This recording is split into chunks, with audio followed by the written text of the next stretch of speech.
this is an iHeart podcast. Guaranteed human. With no fees or minimums on checking accounts, it's no wonder that Capital One Bank Guy is so passionate about banking with Capital One. If he were here, he wouldn't just tell you about no fees or minimums. He'd also tell you about how Capital One cafes are open 7 days a week to assist with your banking needs. Yep, even on weekends. It's pretty much all he talks about, in a good way. What's in your wallet? Terms apply. See CapitalOne.com/bankguy. Capital One N.A., member FDIC. The springtime thaw is finally here. Flowers are blooming. Days are longer. We're saying yes to more plans and finally getting outside. Running, walking, just moving again. It's the perfect time to upgrade your everyday go-tos with Bombas. Take Bombas Sport Socks. They're super comfortable and designed with sport-specific tech for running, cycling, yoga, hiking, you name it. I use them to run in, and I can tell you they work beautifully. So head over to bombas.com and use code SYSK for 20% off your first purchase. That's BOMBAS.com, code SYSK at checkout. Hi, SYSK friends. It's me, Josh, and for this week's SYSK Selects, I've chosen How Lewis and Clark Worked, a great episode from 2013. It reveals that the famed expedition could have changed the history of relations between Native Americans and European Americans, but sadly, the European Americans in charge ended up going a different way. I hope you enjoy this eye-opening episode about what could have been, starting now. Welcome to Stuff You Should Know from HowStuffWorks.com.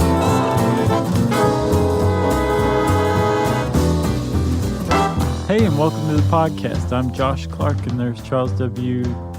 Lewis? Bryant. Yep. I thought you were going to call me Lewis. Yeah, I thought that. You know, I thought about it. You like not chuckle through that dumb joke. I wondered if I was related to Mr. Clark. Oh, yeah? Yeah, I'm just going to say I am from now on. Feel like, have you heard of William Clark, the explorer? Lewis and Clark? Yeah. Well, I'm Josh Clark. Yeah, because Clark's an unusual name. You might be. It's not. No, but I mean, like, his family was from the Ohio River Valley. I grew up in Toledo. Hey, there you go. I wonder. You have an explorer spirit. You're a laid-back guy. Yeah. He was laid back. Yep. Not like Lewis. He was semi-literate. Yeah. I'm fairly literate. Yeah. That's the big distinction. It is funny. Like, have you read some of his verbatim journal entries? Who, Clark's or Lewis's? Well, both of them, but Clark's way worse. Yeah, Lewis is a pretty good writer, I thought. Yeah, but he had some weird spellings, too. Clark was just like frontier Kentucky boy writing in a journal. Yeah, they were a good pair, though. Yeah.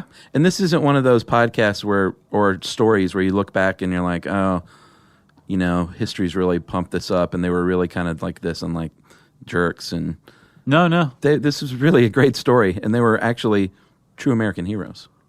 Right. You know? Yeah. One semi-tragic, I would say.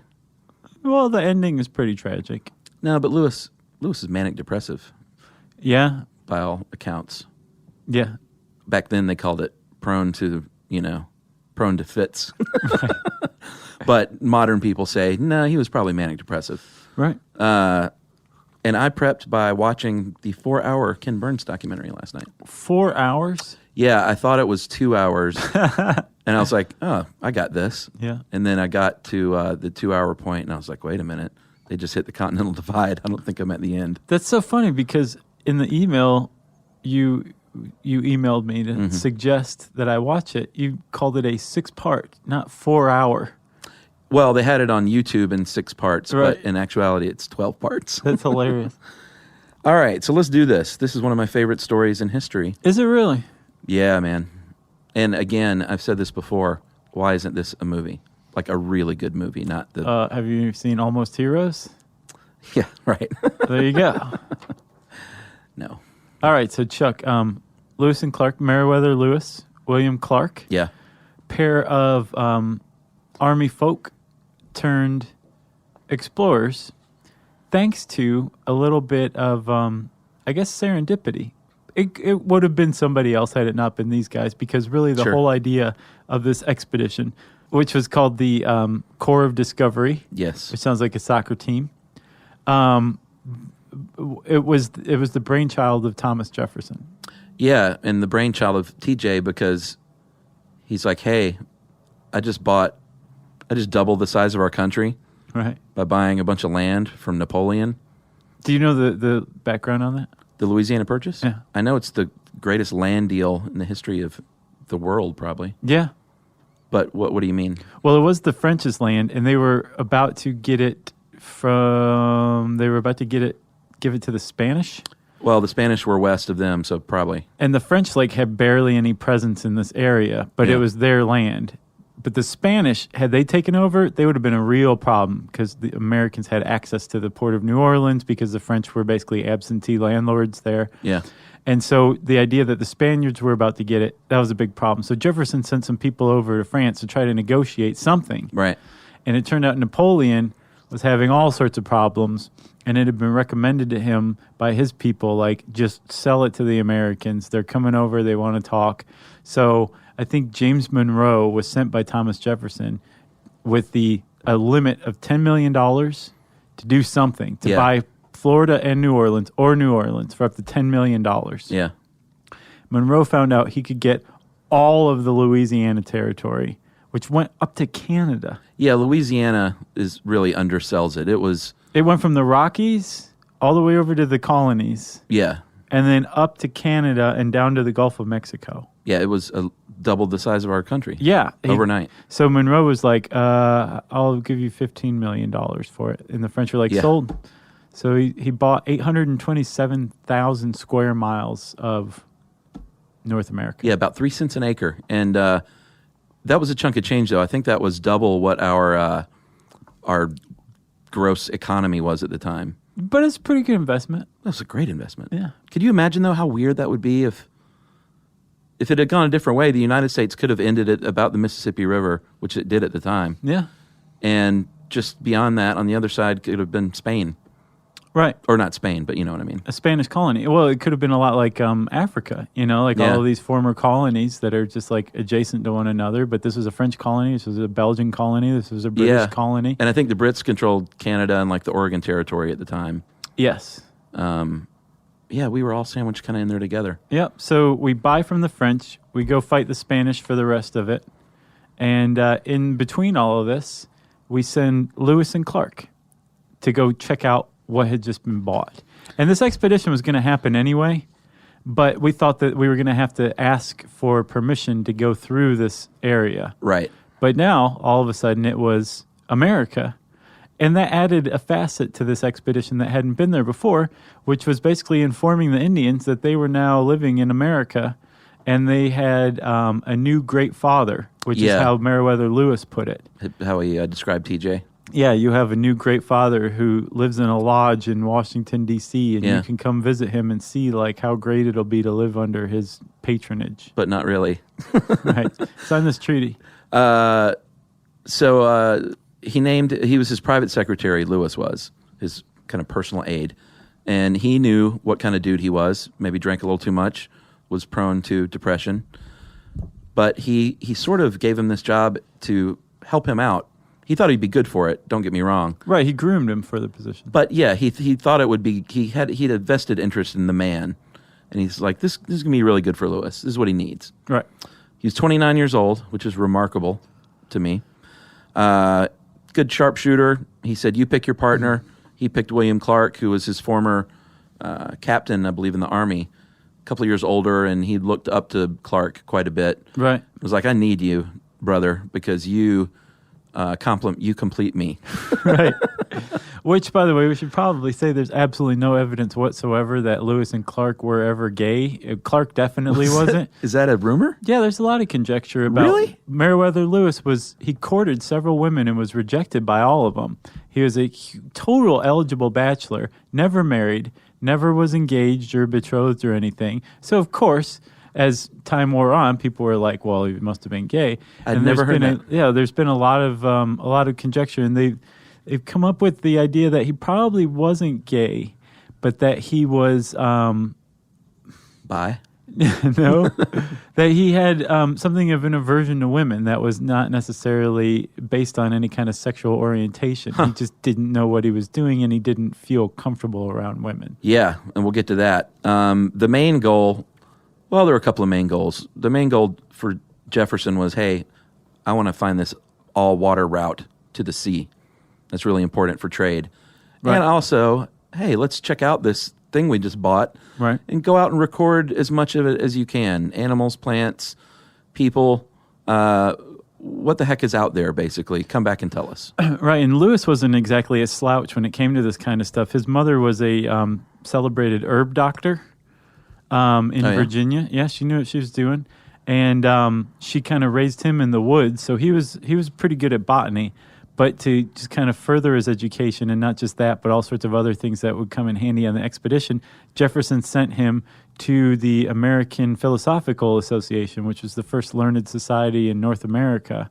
And basically he underwent this like grueling crash course of everything from astronomy to cartography to geology, medical training, everything you would need. They basically just filled Lewis's head with, and he in turn filled Clark in on a lot of it too. Yeah, also a lot of what they might encounter in ways of we'll call them Indians for the purposes of this show, because that's what they call them. Right, and Jefferson was like, and don't forget to call me the Great Father. It's awesome. So Lewis is in Pittsburgh or in Philadelphia getting this training. He writes to Clark, says, please join me on this. And you were my captain. I'm a captain now. We're going to be co-captains on this. Yeah. Just so there's not any kind of weirdness or anything like that. Like I was chosen to lead the expedition, but I'm choosing you for help, but let's do this evenly, which is unheard of. Yeah. And it actually, even more unheard of, it worked out really well. Yeah, it did. Like there wasn't any kind of like backbiting or problems. And they actually ran it a bit like a democracy too. Yeah, in the end, they were kind of described as a family, like really, really tight-knit. I kept waiting for the story to go off the rails, right, but it didn't. They really hung together and stuck together after some initial discipline problems. Once they kind of weeded out, I think from summer to fall, they kind of weeded out some of the bad apples. Well, what's funny, one guy got discharged for mutinous acts. Yeah. And another guy got discharged for desertion. But this happened in the middle of the first leg of the trip, so they had to stay on until they could get them to a place where they could go back. Huh. So they just had them doing hard labor the whole time. Wow. So they brought along a couple of people of note. One, Clark took his slave York that he had had since he was a kid. Yeah. He was only black guy and only slave on the party. Right. On the adventure party, we'll call it. He was technically a manservant, I guess, like a valet or something like that to Clark outside of the expedition. But on the expedition, York was basically just a member of the party. Yeah, he was a member of the party. He played a really great role in diplomacy because the American Indian had never seen black people before, and they didn't have hang-ups, obviously, like white people did. So they were like, this guy is awesome.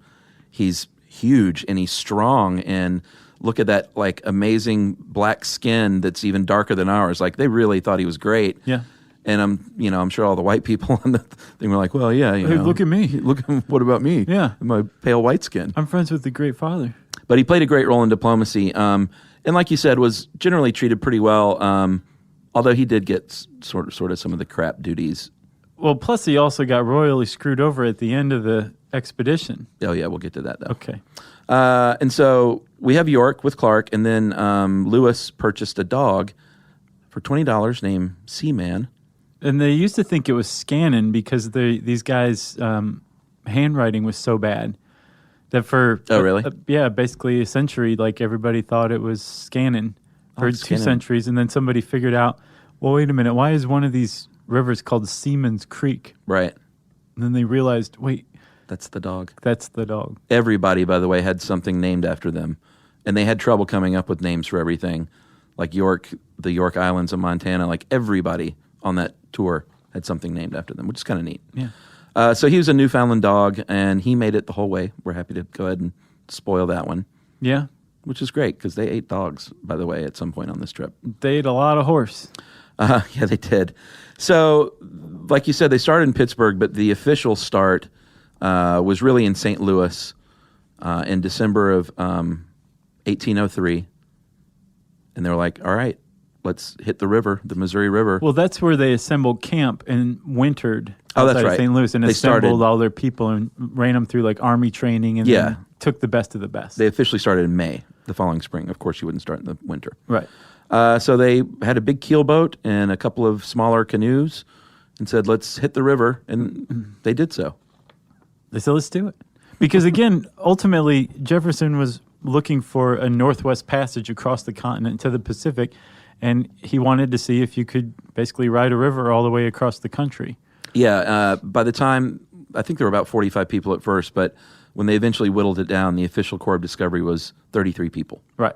So they head out and they start going upstream up the Missouri River. And it was rough going at first. Yeah. And Like they literally pulling their boat out from outside the water, waist deep by tow rope against the current. again, yeah, they're going upstream the whole way to the source of the Missouri River. Yeah. So the first Indians they encountered, well, not the first. The first situation they encountered were the Teton Sioux or the Lakota. And they're actually warned by previous American Indians, like, watch out for these guys. They're basically the mafia of the Missouri River. Oh, yeah. Like, they'll demand payment. They won't, they'll take your goods. They'll control the trade. Yeah, they wanted them to trade exclusively with them. Yeah, and they had done this to the French and the Spanish for years. And they, I think Lewis called them the pirates of the Missouri. But when they did reach them, it came to a standoff over a canoe. That they gave them their gifts. The first thing they would do whenever they encountered a new tribe was to like give them these trinkets, tell them about the Great Father, give them like handkerchiefs and things like we come in peace. And with the Teton Sioux, though, there was a standoff over a canoe that they wanted, and they were like, we're not giving you this canoe. And it literally came to a point where guns were raised and like hundreds of Indians had their arrows pointed at them, and it was about to go down. And Chief Black Buffalo intervened and was like, you know what? Let our women and children tour your really cool boat that we've never seen and meet all you guys, and then y'all can have safe passage. So they managed to get through there unscathed, but that was their first like run-in where they were like, man, this could go down pretty badly. Yeah. And luckily that was one of just a few. I think as far as cross-country uncharted expeditions go, this went about as good as you could possibly hope for. Yeah, I mean, it was super peaceful. They were the For the core of most part. discoveries Yeah, I rather think- than the core of bloodshed or something. Well, they only shot one bullet in anger the entire trip. Is that right? It was pretty remarkable. Man, that is neat. So they hit the Great Plains, and that might as well have been Mars to them. If you think about it, if you'd never been west of, I think there's a saying that a squirrel can jump from tree to tree till it hits the Mississippi. Oh, yeah? And so when they hit the Great Plains, they had never seen anything like it. Like there were no trees. It's just plains. It's just plains. And it was just, you know, they were absolutely blown away by this. And there they encountered the Mandan and Minatari or Hidatsa Indians. Right, and they decided, all right, this is a pretty good place to build a camp, stay Yeah. here for a few months. And they built Fort Mandan, which they named after the local one of the local tribes. And they were buddies. They had like lived together in harmony. right, they forged friendships. They were visited by locals, and something big happened here. Learning things with Chuck and Chuck. Learning all the things, stuff you should know.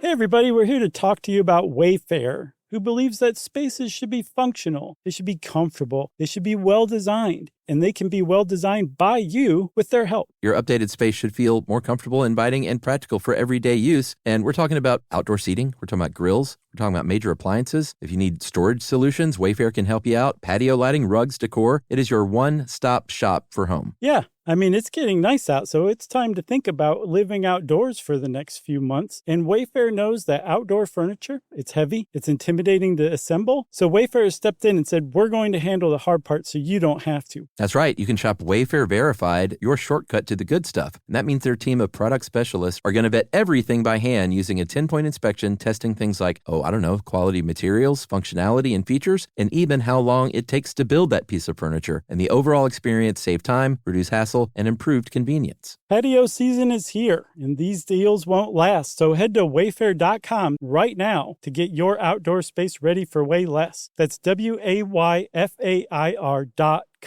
Wayfair, every style, every home. Hey everybody, we want to talk to you about The Big Bang Theory. That's a show that became one of the most defining sitcom of its era and really built a fan base around its memorable characters and unique group dynamic. That's right, which is why we think you'll enjoy the official Big Bang Theory podcast. It's back, covering seasons 3 and 4 of the show. Host Jessica Radloff sits down with crew and cast members like Kunal Nair, who plays Raj, Mayim Bialik, who plays Amy, and Kevin Sussman, who plays Stuart. That's right. You're going to learn all about the Easter eggs you may have missed, behind-the-scenes stories, and how certain real-life relationships shaped some of the most memorable storylines. Yeah, there's cast reflections years after the series aired and expanded content around famous episodes and storylines. It is exactly what you're looking for if you're a fan of the Big Bang Theory. The season is on video, so watch the official Big Bang Theory podcast on HBO Max, or listen wherever you get your podcasts, and stream episodes of the Big Bang Theory on HBO Max.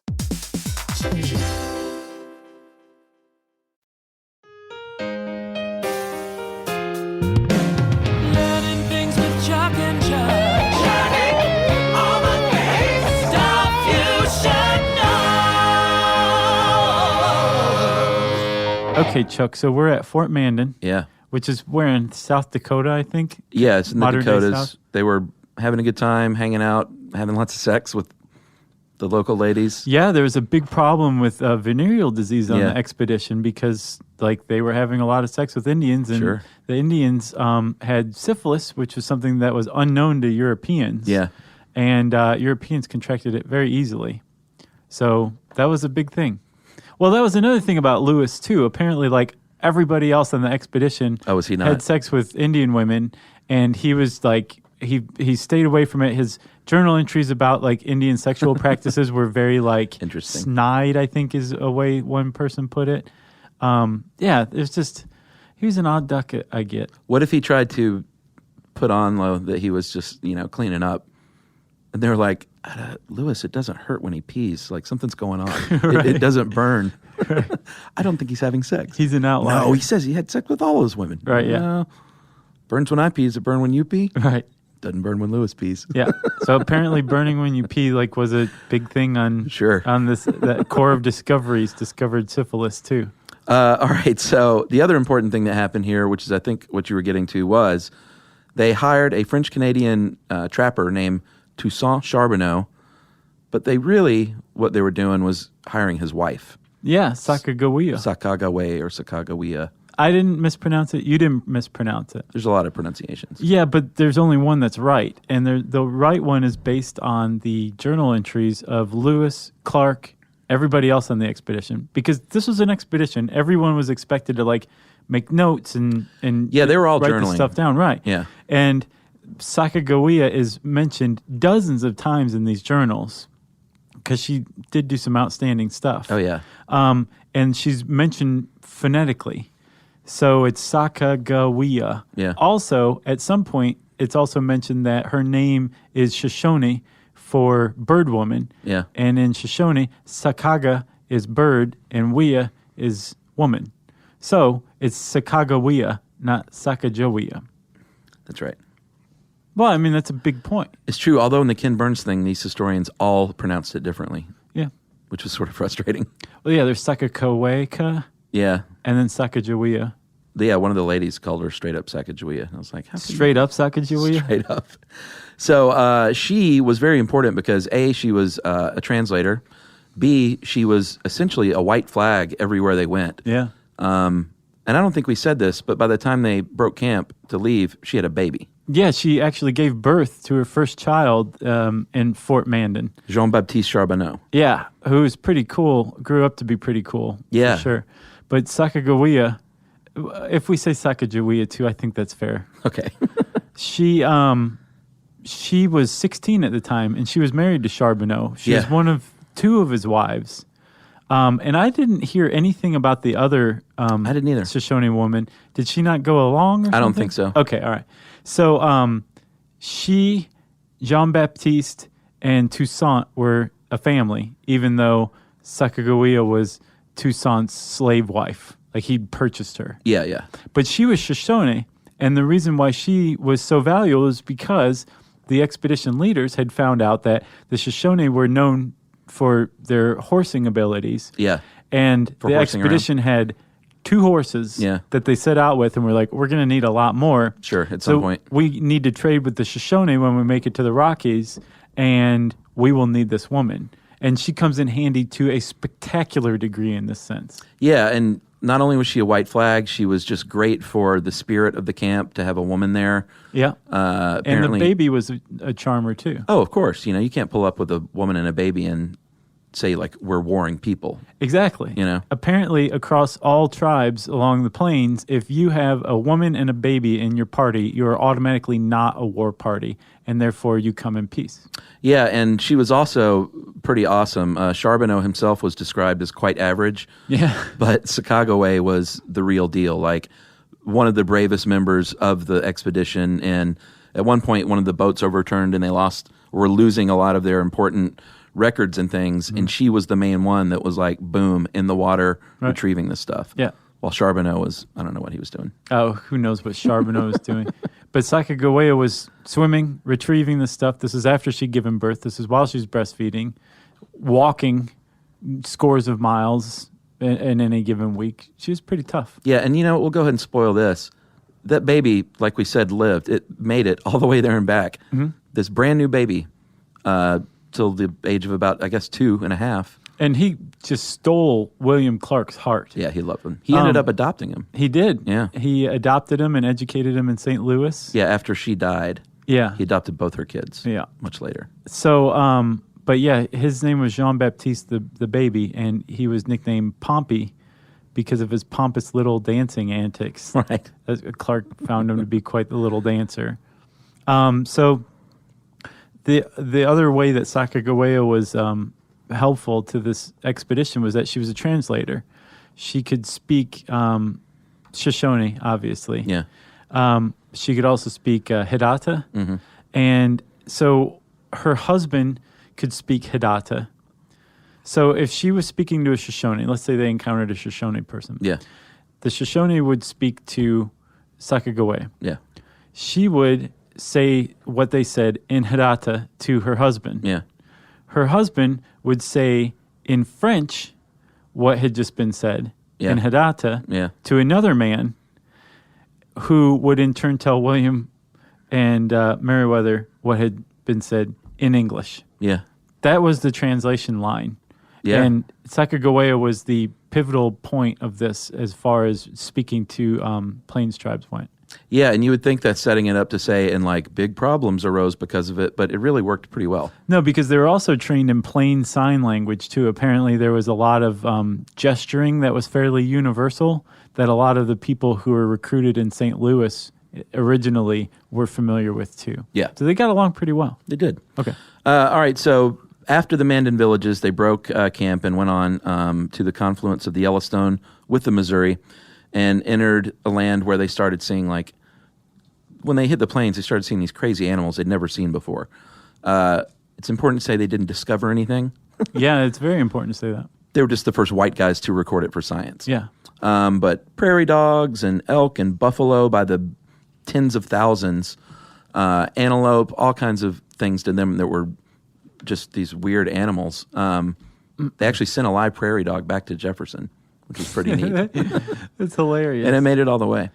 Grizzly bears, they encountered those for the first time on this expedition? Yeah, they were warned of the grizzly by the Indians, and they were like, we've hunted brown bear and black bear. Right, we know got we're this. talking about bear. And then they were kind of like, holy crap. Like in their journals, they were like, I've never seen anything like this. It took 10 shots and we almost died. And the grizzly bear is to be reckoned with. Lewis said something like, I'd rather fight 2 Indians than 1 grizzly bear. Yeah. So here we are in early June. They reached the point where the Missouri divided. That they weren't told about this fork. So they're like, huh.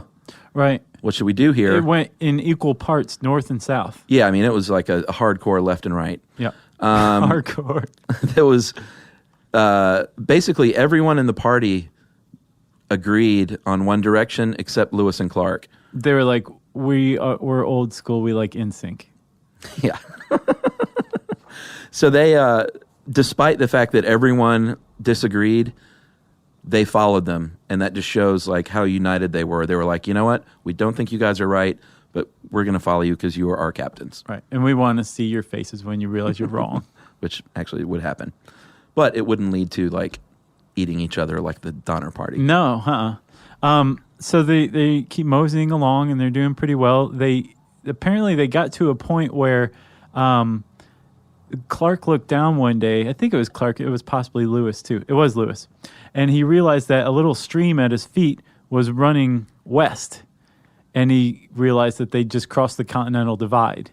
Yeah, that was the mouth of the Missouri that they were literally straddling with their feet. Yeah, and they that meant that now they had just left the Missouri and were going to hook up. First, they went onto the Snake River, but that would take them to the Columbia River, which, by their reckoning, would take them to the Pacific Ocean. So they'd made it like a substantial amount of distance.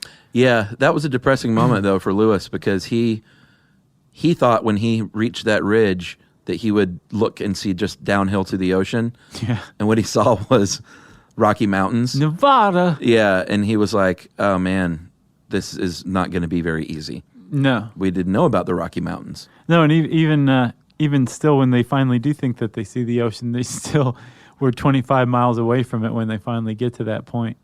Yeah, which we'll get to. Oh, sorry. That's all right. So what they ended up doing, they made a mistake because there was a shortcut they could have taken. Oh, really? That would have taken 4 days, and instead they had to go work their way around the Great Falls of Montana, which took 53 days of portage. Uneasy portage. Yeah, because this portage was like carrying these boats. Yeah. But also, these guys were wearing like moccasins and stuff, and they had a huge problem with prickly pear. Yeah. Which would just go right through your moccasin. And it's basically like stepping on nails the whole time while you're carrying a very heavy boat. Yeah, and all your supplies. Right. Whiskey and, food. Yeah. Salt. So on July 25th, they arrived at another fork, 3 forks. They named them the Gallatin for the Secretary of Treasury, the Madison for the Secretary of State, and the Jefferson, and decided to follow the Jefferson because... there was more to it, I think. Yeah, and I think they were like, this is the one that is going to head west. Right. So they follow that. I think at this point, or either right before or right after, they meet up with the Shoshone. Have they met the Shoshone yet? Well, at this point, Lewis went off by himself and a couple of more people to find the Shoshone. Including Sacagawea, right? Or no, she wasn't there yet. I don't think she was there yet. Okay. But he did find them, and... he basically said, hey... we come in peace. We have a camp back here. Yeah. We want you to come hang out at. Well, they were in bad shape, apparently, the Shoshone were. Oh, they were? Yeah, they were pretty worse for the wear and very docile as a result. So he met these women and children and told them all that stuff. And they came back and hung out with them. And at camp, Sacagawea recognized one of the women. Yeah. That Clark, was it Clark or Lewis? I think at this point it was both. Who they came back with and said, hey, we found some Shoshone. And she said, hey, that's actually my BFF from first grade. Yeah. Because remember, Sacagawea had been kidnapped and sold. Yeah. So there were still members of her tribe living around the Rockies, and she actually met up with them. And with her brother, who was now chief. Yes. And she was like, you're chief? And he went, you know it, little sister. Yep. And he went, you're married to a French trapper? She's like, that guy? Not really. He bought me. Which is not funny at all. So then they proceeded across the Continental Divide to the main village with the Shoshones and hired on a tour guide, Old Toby, which is a great name for an Indian tour guide. Sure. And Toby said, I'll lead you through these mountains. But we're going to need some horses to eat. because it's going to be rough. and to travel with. Right, but this is where they were really eating a lot of horse meat. Yeah, the Bitterroot Mountains. It was pretty rough through Montana and Idaho. Mm-hmm. And that was when, their spirits were never broken, but that's when they were dampened for sure. So when they make it through the Bitterroot, I don't remember why they did or where, but there was a point where they said, we can't use these horses anymore. I guess it's when they got onto the Columbia River, right? Well, maybe. Is this where they were eating salmon and the salmon was making them sick? Yeah, so they come to a Nez Perce village with old Toby, I believe, at the lead. Yeah. And they're celebrated, welcomed, they throw a feast for him, and it makes everybody violently ill in the expedition. Yeah, they're like, this salmon is awful. Yeah. Or these roots or whatever. I'll bet it was the roots that got them. Yeah, I think it was. So apparently everyone recovered. But they say, okay, well, here's the Columbia River. We can't really use these horses anymore. I think one of the things that's very much overlooked in the history of this expedition is just how much the Corps of Discovery relied on friendly tribes. So, like, when they hit the Columbia River, they said, hey, Nez Perce friends, Yeah. will you watch our horses for us? And the Nez Perce said, yes. Yeah. You guys go to the Pacific Ocean. When you come back, we'll have your horses.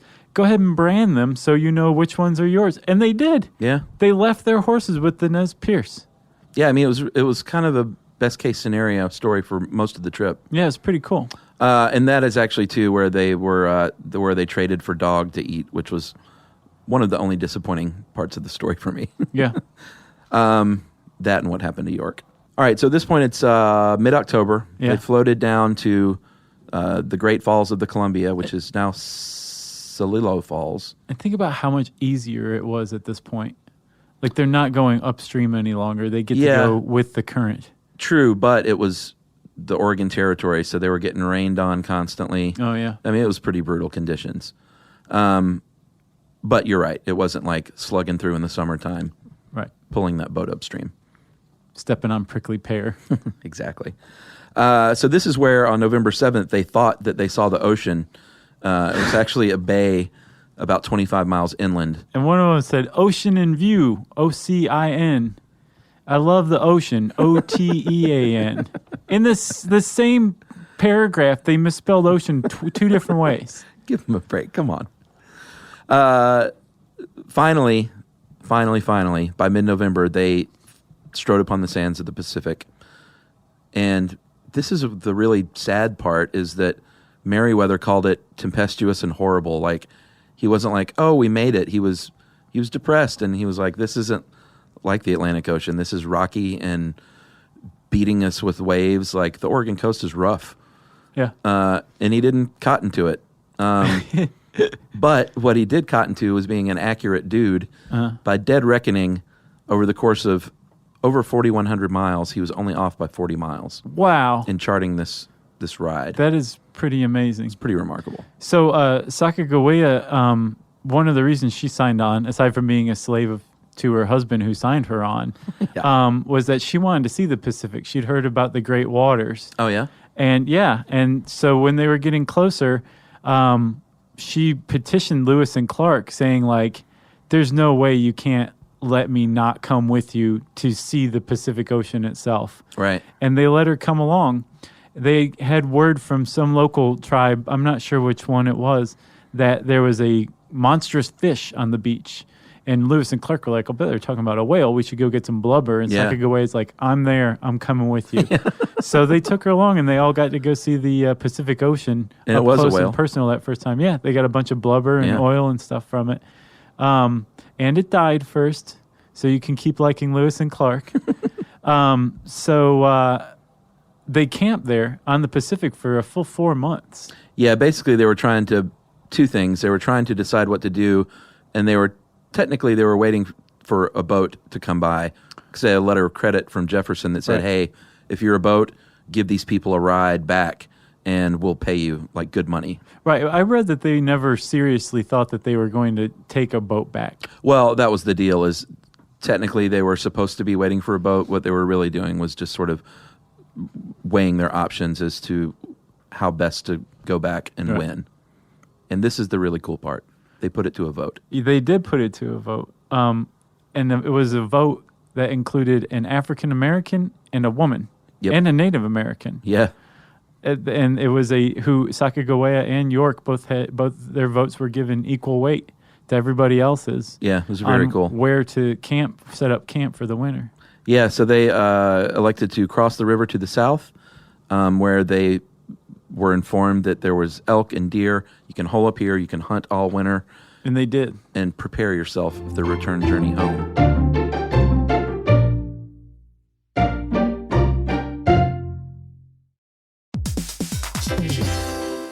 Hey, everybody, we want to talk to you about The Big Bang Theory. That's a show that became one of the most defining sitcom of its era and really built a fan base around its memorable characters and unique group dynamic. That's right, which is why we think you'll enjoy the official Big Bang Theory podcast. It's back, covering seasons 3 and 4 of the show. Host Jessica Radloff sits down with crew and cast members like Kunal Nair, who plays Raj, Mayim Bialik, who plays Amy, and Kevin Sussman, who plays Stuart. That's right. You're going to learn all about the Easter eggs you may have missed, behind-the-scenes stories, and how certain real-life relationships shaped some of the most memorable storylines. Yeah, there's cast reflections years after the series aired and expanded content around famous episodes and storylines. It is exactly what you're looking for if you're a fan of The Big Bang Theory. The season is on video, so watch the official Big Bang Theory podcast on HBO Max, or listen wherever you get your podcasts, and stream episodes of The Big Bang Theory on HBO Max.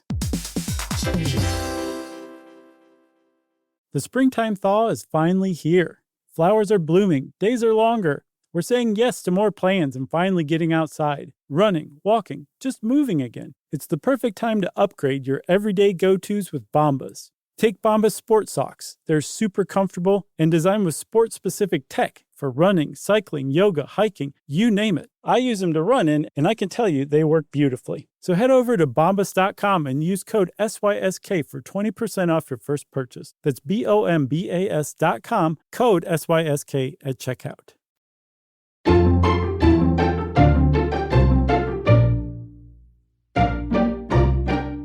All right. So here we are at Fort Clatsop, Oregon. Oregon, yeah. Named after the Clatsop tribe. They were hunting. They were storing up. They were getting their provisions in order. Getting ready to go back. And they hauled butt on the way back. They did. Yeah. You know how it is. Sure. Plus, it doesn't take as long because now you know how long it's going to take. Yeah, and they weren't stopping to record everything. They did actually split up. Like Prairie Dogs, we've already seen it. Yeah, been there. But the group wasn't as happy. They were irritable, especially Lewis. He kind of fell into a depression on the way home. Did he come out of it at all while they were at the Pacific, or did it just stick the whole time? Well, I mean, I think it was up and down. Basically, they believe when he was not recording in his journal, he was depressed. Oh, okay. But he is remarkable in that he soldiered on. Like, this is a manic depressive who was still like getting up every day and doing this. Right. And like the worst thing he did was not journal. Right. You know? Actually, the worst thing he did was on the way back, he stole a canoe at one point, which is really out of character. And he was described as kind of like cracking at the seams at this point, which is really sad. So on March 23rd, 1806, they started back up the Columbia with these new canoes, bartered for some horses, and camped with the Nez Perce for a month. And they got their horses back from the Nez Perce. Those horses, those were theirs, the ones they branded. Well, no, this and is left before at the they Nez got Perce. back there. Oh, okay. To the Nez Perce. They bartered for some horses and then eventually hooked back with the Nez Perce and camped for like a month. And got their horses back. I think that's your favorite part of the story. I think it's cool. They're It like, is. hey guys, will you hang on to this for? They also sunk their canoes at a certain point and I then thought that was neat. went back and got those. Yeah, to keep the canoes from being sent downriver, they just sunk them. Yeah. And then they came back and got them. That's pretty cool. So they basically retraced their trail through the Bitter Roots. Only one retrograde march on the entire journey, which means you have to double back, basically, which is in itself pretty remarkable. And then on July 3rd, 1806, they separated back where they were at that original shortcut that they should have taken and said, hey, let's send off some different factions here and do a little bit more exploring Right. and a little bit more recording of things. They're And like, so- we've slacked off. Well, yeah, because they were kind of, like I said, they were hauling butt on the way home. Yeah. This is where Lewis, where they ran into their first kind of violent episode with the Blackfeet Indians. and a dude shot at Lewis. He shot back, hit the guy in the belly. Another guy stabbed the Blackfeet Indian, or is it a Blackfoot Indian? I think Blackfoot. Okay. And they rode away, like the Blackfeet did, but 2 of them died. Mm-hmm. And it was, it was sad. They had gone all that way without violence, and they finally kind of had to. Yeah. Their hand was forced, essentially. Chuck, also, there was another shooting that took place during this period, but this one was accidental. Oh, yeah. Lewis was actually shot when he was mistaken for an elk while he was out hunting with a member of the expedition, Pierre Cruzet. And Cruzat didn't fess up to it immediately. He was like, I guess some Indians. It must have been those Blackfeet. Yeah. And finally, when they searched the area and found no sign of Blackfeet, Cruzat was like, I'm sorry. Yeah. I thought you were an elk. I'm blind in one eye, don't forget. Yeah, but I'm the fiddle player. And everybody loves me. Yeah, exactly. And Lewis was like, we'll just let it go. And apparently was really in a lot of pain. It hit him in the thigh. And like he had a very long and difficult recovery for the rest of the time. But it was about this time when everybody came back together. Yeah, and this, we're sort of simplifying this part of the story, but they eventually did all meet back up. Pretty remarkably, like, I think the story is one of them rounded a bend, and right as they did that, the others were rounding the bend, and they were like, oh, hey, it's you. They're like, it's you. Out here in the middle of nowhere. So they eventually went back to the Mandan villages. That is where the Charbonneau family left the expedition. And that is where Private John Coulter, who was one of the men, said, you know what, St. Louis, like, I didn't like it there. I really like it out here. Can I go back? And they're like, sure, man. Go west, young man. Exactly. And he did so. He did. He was going to work with some French trappers. Yeah. And they had a falling out pretty quickly after. And then this guy, Coulter, he went off on his own, and they think he was the first white person to enter what's now Yellowstone Park. And he was he was the first to recount the geysers. And even still, there's part of it called Coulter's Hell. Oh, cool. The geyser area of Yellowstone. Very cool. So reportedly, the only thing they did not run out of on the way home was powder, lead, paper, and ink. Wow. Or at least that's what Ken Burns says. You know how they put a little cherry on top of everything? Right. Finally, in September of 1806, on the 23rd, they arrived victorious in St. Louis, and the river was lined with people cheering for them, shooting their guns in the air. And, like, we should point out, everyone thought they were dead. Oh, yeah? Yeah, I mean, for a long time, like, they were sending messages back in prairie dogs, but then at a certain point, that just wasn't possible. Right. So even Jefferson had given up hope. They've been gone for 2.5 years. Yeah. Like, we're not going to hear from Lewis and Clark again. And then they did. And covered about 8,000 miles over 2 years, 4 months, and 9 days. Recorded 122 animals that they had never seen, 178 plants that they had never seen, and did a pretty darn good job of cartographing. Right. Cartographing? Is that even a word? Yeah, I think it is. Drawing maps. That was great. Describing the Rocky Mountains, and Jefferson was like, Rocky Mountains? Wait, I have mountains now? What are those? And they were like, they're snow-capped, even in the summer. And they were, they had never seen any of this. They were blown away. So after this, Clark sets up shop in St. Louis. Yeah, they doubled everyone's pay, which was nice, and gave everyone a bunch of land. Right. You got, I think, 320 acres. Yeah, and Lewis and Clark got 1,600 each, but the rest of the guys got like 320. Almost the rest.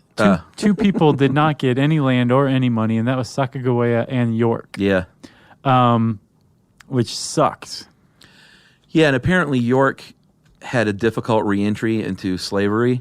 I can imagine so. Cause think about living like that and then going back to being a slave. Yeah, and so he asked Clark for his freedom. He was like, I know I don't get land and all this stuff, but how about my freedom? And Clark was like, no. And not only that, he wrote his brother a letter and said, York is being kind of uppity since he got back. He's not being a good slave, and he's having trouble. And so I had to beat him. No. Yeah, that was the one time where I was like, oh, man. Yeah, that's pretty awful. This was like really headed in the good direction. And all that had to happen was he could have just said, yes, you are free, and then it would have been the best story ever. Man, that's really awful. I had no idea about that. Yeah, and then there are various accounts that he might have been freed a few years later or perhaps escaped. No one is quite for sure, even though I've noticed Ken Burns does a lot of factual stating of things that are disputed. Oh, yeah. Like he just said straight up that he was freed 5 years later. And I read up on it, and people are like, oh, maybe not. Ken Burns just does whatever his haircut tells him to. I'm a sucker for those things, though. I mean, I know a lot of documentary filmmakers kind of poo-poo him. Oh, yeah. Well, I mean, like he takes a certain interpretation, and that's that. Exactly. Like you said. So Lewis. Wait, hold on. I'm really disappointed in Clark. I know. That stinks. What do you want me to do? I don't know. It is very sad. I guess talk about Lewis, yeah. I mean, Clark went on, we should say, to have like a very successful rest of his career. Well, hold on. You want a bright side? Okay. Bill Clinton in 2001 gave a posthumous rank as sergeant in the Army to York. Oh, great. So that's kind of nice. And way to go, Clinton. Today there are some statues commemorating York. One in Louisville, Kentucky. I think there's one at Lewis and Clark College in Portland. In Kansas City, there's one. Nice. So he's definitely been smiled upon historically as like a great man and adventurer. Great. By everyone but William Clark. Yeah, and his family. Who was like, no. So Lewis had some difficulties upon returning home. He was made appointed governor of the Upper Louisiana Territory, and things started out well, but then he kind of got into financial trouble. I think his territory got into financial trouble, right? Yeah, and he was going to Washington? He wasn't able to complete, the big thing was that he wasn't able to complete what he was supposed to do, which is come back and write about the whole thing. Yeah, those weren't published until 1814, which is 8 years after they returned. And even then, they were published after his death. Yeah. So he was, by all accounts, pretty depressed. He was on his way to Washington, supposedly to plead for more money for the territory. Yeah, to kind of, he had been called out on some finances, and he wanted to go clear that up. And supposedly he had some of his journals that he wanted to turn in. Oh, gotcha. It's like, here, I've got this. Right. And he fell out of favor a little bit with Jefferson because of all that, which is, kind of stinks. It did. It is, because he was groomed by Jefferson. It was a family friend. Yeah. Like they were friends. So Lewis, I guess, is on his way to Washington. He's following the Natchez Trace. Yeah. And he stops in Tennessee at a place called the Grinders Inn. Yeah, near Nashville. And that's where he died. He was found, apparently crawling toward the innkeeper's wife, shot, bleeding, asking for water, and she just like screamed and ran away. Yeah, and this is another disputed thing. Was he killed or did he commit suicide? If you Google death of Meriwether Lewis, it comes up suicide, but it is definitely in dispute. Yeah, and Ken Burns straight up said he killed himself, and it was very sad. Well, the reason why it's in dispute is because he was shot in the abdomen and in the head. Yeah, he was also an expert marksman. Yeah, and the suicide people, I think, reckon that back then with guns, like if you really wanted to do it, you would point one at your chest and one at your head and squeeze at the same time. Oh, really? Yeah, like I hadn't heard that. Yeah. But other people said he was murdered for money, and what were you going to say? Nothing. Okay. Sadly, even though this story had a happy ending, it was sort of the beginning of the end of the American Indian. Yeah. That's a pretty big thing to point out. Yeah, there was a great quote from one of the people in the documentary. It said, they left as students, came back as teachers, and sadly, America failed to learn the lessons that they had brought back with them. Because if everything had gone the way of Lewis and Clark, it would have been awesome. They were basically like, hey, you got the great father, like we said, we're going to live in harmony. And they believed him. And they believed themselves. They weren't like pulling one over on him. Yeah. And it's just sad that it went down a different way from that point forward, basically. Yeah. You know what I'm saying? There was one brief moment when it could have gone a different way. Yeah, and that was it. Yeah. But Clark and Lewis also, I guess, kind of paved the way for the idea of manifest destiny. True. Although that wasn't coined until about 40 years after the expedition. They are always held up as this idea. And this is an idea that people subscribe to for a very long time. Yeah. That America was destined to take up the area between the Pacific and the Atlantic. It was our destiny. Yeah. And therefore, anything that stood in our way should just fall before us as we swept outward toward the Pacific Ocean. The end justifies the means. And Lewis and Clark was like, look, they're an example of that. Yeah. Clark eventually died of natural causes in 1838. Most of the rest of the party sort of just faded into history. Jean-Baptiste? Well, yeah, he didn't. He became like a courtesan, not a courtesan, that'd be a lady, a courtier, right? One of the two, yeah. I think he went to Europe and he was hung out friends with with the a king. German prince, Oh, a German prince? Prince Wilhelm. Oh, okay. And I think the oldest survivor lived to be 99, lived all the way to the Civil War. Oh, yeah. And at the age of 90, volunteered to fight for the Union. And I don't know if they took him up on it or if they're just like, we get it, you're a legend, but Right. we got this. Yeah. So who knows? So that's the Lewis and Clark expedition, the core of discoveries. The dog lived. The baby lived. Yeah, the dog made it all the way. They only lost one person on the entire trip, Charles Floyd, and he died early on of what they believe was probably appendicitis. Yep, burst appendix. And it's pretty amazing. Yeah. They didn't have to eat each other. No. They didn't even eat the guy who died of the burst appendix. No, just dog and horse. Yep. If you got anything else? Nope. If you want to learn more about Chuck's favorite story from American history, you can type in Lewis and Clark in the search bar at How Stuff Works. And since I said search bar, it means it's time for listener mail. I am going to call this diplomatic immunity. Hey guys, last week the Dutch police arrested the Russian diplomat Dmitry Borodin in his home. They were called in by concerned neighbors because the diplomat was drunk, hitting his kids, dragging them by their hair through the house. The police arrived and was witness to the brutality against the children, and also established that Mr. Borodin was extremely drunk. They had no choice but to arrest him to protect the children from further abuse. Immediately, the Russian government came into action, and Putin, the devil incarnate if you ask me, this is from Jasper, demanded his release and apologies from the Netherlands. That same afternoon, I started listening to the latest Stuff You Should Know. Lo and behold, it was about diplomatic immunity. As the podcast drew to a close, I received a news update on my phone that the Dutch government had apologized to the Russians for the arrest because it violated the Treaty of Vienna. Immunity won out again. Since then, UNICEF has issued a statement that the well-being of the children should be more important than diplomatic immunity. Maybe something will finally change? Probably not. Personally, I hope we declare Borodin persona non grata, but that seems unlikely. Anyway, wanted to share this actuality of your podcast with you. It's pretty weird that it happened when it did, and luckily it wasn't about floods or earthquakes. And that is from Jasper in Amsterdam, one of my favorite cities. Nice. Thanks a lot, Jasper. That's Yeah. pretty interesting. I love it when things happen like simpatico like that. Yeah, confluence. Yeah. Well, if you have a confluence email you want to send us, you can send us an email to stuffpodcast@howstuffworks.com. You can also hit us up on Facebook. We have a page at facebook.com/stuffyoushouldknow. We have a Twitter handle. We're verified now. It's pretty awesome. That's SYSK Podcast.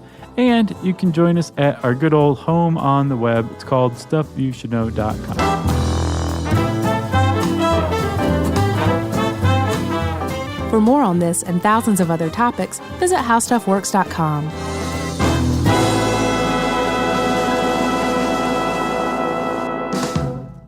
Imagine never buying gas again. Well, you can with an electric vehicle. EVs are easy to charge as your phone and perfect for everyday life. You can drive daily with confidence everywhere you go. Most Americans drive just 40 miles a day, and most EVs are equipped with 200 to 400 miles of range. Plus, they've got fewer parts, they require fewer repairs, and they produce fewer headaches. And with all those pluses, it's no surprise that we're seeing more and more EVs on the road, which makes the planet happier and happier. The way forward is electric. You can learn more about EVs at electricforall.org. Brought to you by the Spam brand.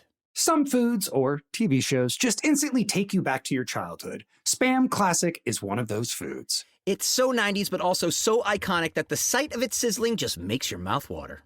Back then, we had Spam Classic, but today, there are 12 irresistible varieties to choose from. It's like picking your favorite Boy Meets World episode. Impossible. There's Korean barbecue flavored, jalapeno, and 25% less sodium, just to name a few. Spam brand. Sizzle pork and Learn more and get sizzling at spam.com. This is an iHeart podcast. Guaranteed human.